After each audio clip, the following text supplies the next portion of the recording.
Okay, I'm here again with Peak, and we'll continue the story. We're going to fast forward to the time that I was in college.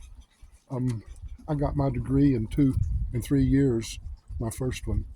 I went to Amarillo College um, in the summer, got 6 hours, went 20 semester hours in the fall and spring, and another six in the next summer. And so by the end of that long year, I had 52 credit hours, and I could only transfer 60. So I had to go to Texas Tech. And so I signed up there in the fall, and um,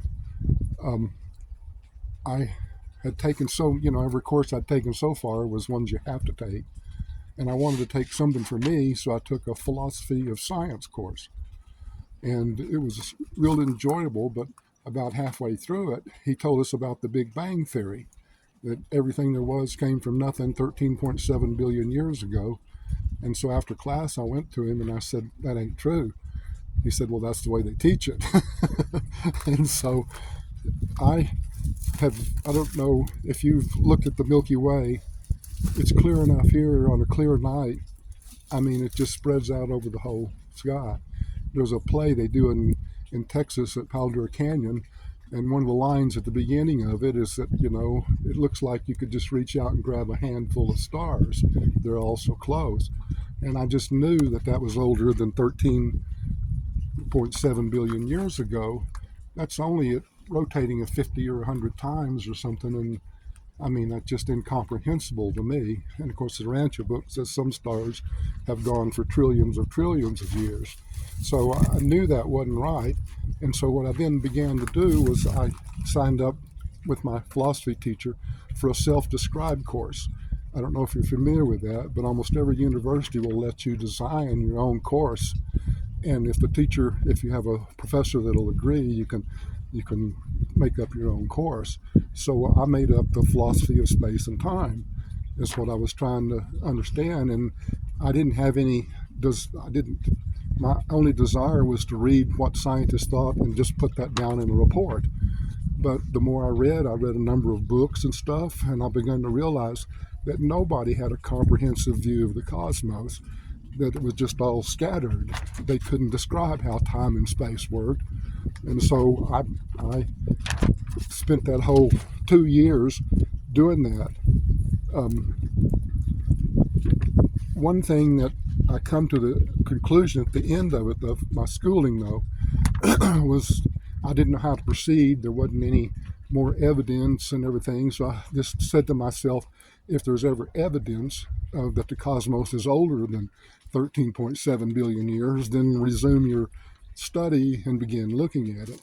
And in 1996, there appeared an article in Discover magazine called Crisis in the Cosmos. The astronomers had figured out that a lot of stars were older than 13.7, that they commonly thought stars were 20 billion years old. The Rancha book says some of them have burned for trillions of years in the main circuits. They receive as much energy as they give out every day, and so they never essentially burn out. And so that that kept going for a long time, and the only thing I could think to do at that point was that I began walking. That's when I began all my walking. At that time, I had a computer company from 1977, before they were even hardly known, and I'd it finally decided, well, my computer company went bankrupt over a time, and I formed another little small company just to take care of computers. But I realized that my biggest customer, he had over 100 customers on a half a dozen servers. And so I made a deal with him that I would just work full time for him. And, um, and my only responsibility was to keep all the computers working.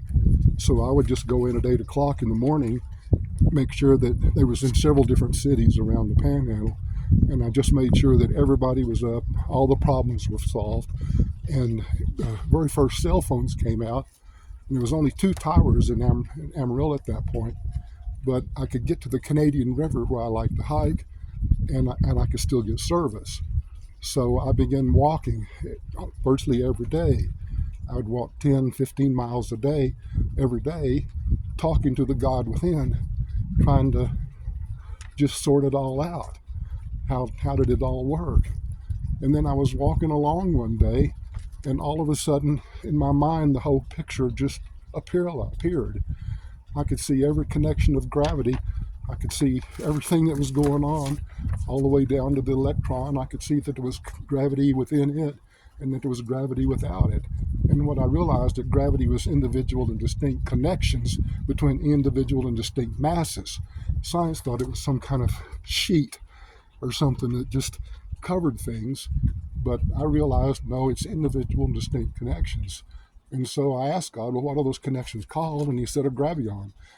And so that's the origin of the gravionics and the gravionic model of physical and spiritual systems.